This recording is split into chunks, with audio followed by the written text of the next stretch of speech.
Bien le bonjour et bienvenue dans cette nouvelle vidéo. En 2018, la Chine provoquait l'effroi de la communauté internationale en affirmant qu'elle avait réussi à faire naître pour la première fois deux jumelles génétiquement modifiées. Pour ceux qui en doutent, ce sont bien des jumelles humaines dont je parle. Ces deux jeunes filles s'appellent Lulu et Nana et devraient être capables de résister génétiquement au virus provoquant le sida. Pour ceux qui ont vécu dans une grotte ces 40 dernières années, je rappelle ce que c'est que le sida. C'est une maladie sexuellement transmissible qui supprime les défenses immunitaires naturelles de l'être humain. La personne atteinte de sida n'est donc plus capable de se défendre contre ces organismes. Cette maladie, au même titre que le cancer, mobilise toute la communauté scientifique internationale pour réussir à l'endiguer. Et modifier le génome humain est donc la technique que préconisent ces chercheurs pour détruire cette maladie. Il faut savoir qu'il existe plusieurs techniques pour modifier le génome. Mais celle qui a été utilisée par ces scientifiques est très particulière. Elle a d'ailleurs été découverte par une Française. Mais revenons-en au commencement. Il existe dans le corps humain et dans tous les organismes sexués deux types de cellules. Le premier type, ce sont les cellules somatiques. Ces cellules somatiques sont les cellules normales, les neurones, les cellules de la rétine, les cellules de la peau. La majorité des cellules sont des cellules somatiques. Et la deuxième lignée de cellules, ce sont les cellules germinales. Ce sont elles qui permettent la reproduction. Il s'agit donc principalement des spermatozoïdes et des ovules. C'est donc l'ADN de ces cellules-là que les scientifiques chinois ont modifié. C'est en effet beaucoup plus facile de modifier le génome de deux cellules plutôt que de modifier le génome de chacune des cellules d'un corps humain. Et le génome, c'est tout simplement l'ensemble des gènes d'un organisme. Maintenant, qu'est-ce que c'est que cette méthode au nom bizarre, CRISPR-Cas9, qui a permis à ces scientifiques chinois de réaliser une telle avancée ? CRISPR, C-R-I-S-P-R, ça signifie courte répétition palindromique et régulièrement espacée. C'est une manière très compliquée de dire que c'est simplement une série de répétitions génétiques. Chaque série contient entre 21 et 37 paires de bases, les paires de bases étant les constituants de l'ADN. Elles sont séparées par 20 à 40 de ces unités de base. Ce qu'il faut savoir, c'est que ces gènes CRISPR sont régulièrement associés aux gènes Cas. Les gènes Cas sont des gènes aux rôles très divers. Ce sont eux qui s'occupent de la régulation de l'expression des gènes, l'épigénétique, ou bien encore de la résistance immunitaire. Et la technique inventée par Emmanuel Charpentier qui permet de modifier le génome, la technique CRISPR-Cas9, joue justement sur cette association.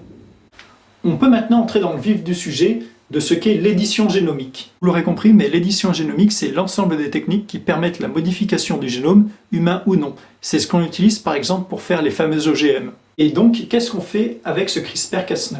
Eh bien, on utilise la 9e protéine Cas pour couper l'ADN. On dit que les protéines Cas sont des endonucléases. Et j'insiste, cette technique ne fait que couper l'ADN. Elle n'en modifie pas ces fameuses paires de bases. On parle d'ailleurs de ciseaux moléculaires. On fait confiance à la cellule pour réparer correctement le matériel génétique endommagé. C'est quelque chose que la machinerie cellulaire fait régulièrement. Lorsque l'on s'expose trop longtemps au soleil, qu'on est exposé à certaines maladies ou autres. Et si la cellule n'en est pas capable, le risque est de développer un cancer. Et vous comprenez donc maintenant que les scientifiques chinois n'ont pas réellement modifié l'ADN de ces jumelles, mais en ont simplement enlevé un morceau qui a été réparé. Et on ne sait pas vraiment les mécanismes qui conduisent à cette réparation cellulaire. Je veux dire qu'on comprend comment ça fonctionne, on sait quels mécanismes sont impliqués, mais on est incapable de prédire quelle séquence va remplacer celle qui a été enlevée par les scientifiques. Et les gènes ont ensemble une interaction complexe qu'on ne comprend pas. Et donc modifier ainsi un gène peut entraîner de graves séquelles pour ces jumelles.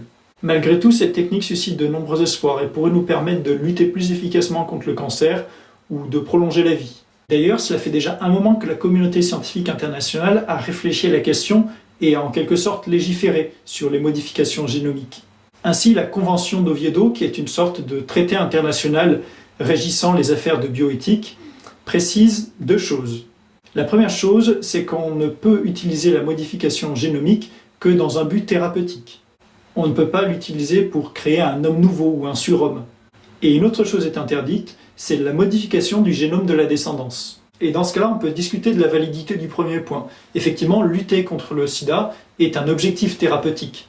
Mais il existe des moyens plus efficaces et plus sûrs d'y parvenir. Mais c'est sur le deuxième point où la discussion n'est plus possible. Puisqu'on modifie le génome de la descendance, alors on n'a pas respecté cette règle. Et voilà ce qui fait crier la communauté internationale. C'est qu'on a modifié le génome d'une personne, ce qui peut avoir des conséquences très graves, sans recueillir son consentement. Et le consentement est à la base de la médecine moderne. On est passé depuis la deuxième moitié du XXe siècle et particulièrement depuis ces 20 dernières années dans un système de médecine pédagogique plutôt qu'une médecine paternaliste. Et c'est maintenant le patient qui prend les décisions thérapeutiques qui le concernent. Bien sûr, son médecin est là pour le conseiller, est là pour le guider, mais c'est finalement le patient qui tranche. Et il est clair que 2 embryons n'ont pas la capacité de trancher ce qui est bien pour eux. Et si dans l'avenir ces techniques pourraient nous permettre d'éradiquer certains fléaux, tels que le cancer, alors il faut y réfléchir ensemble.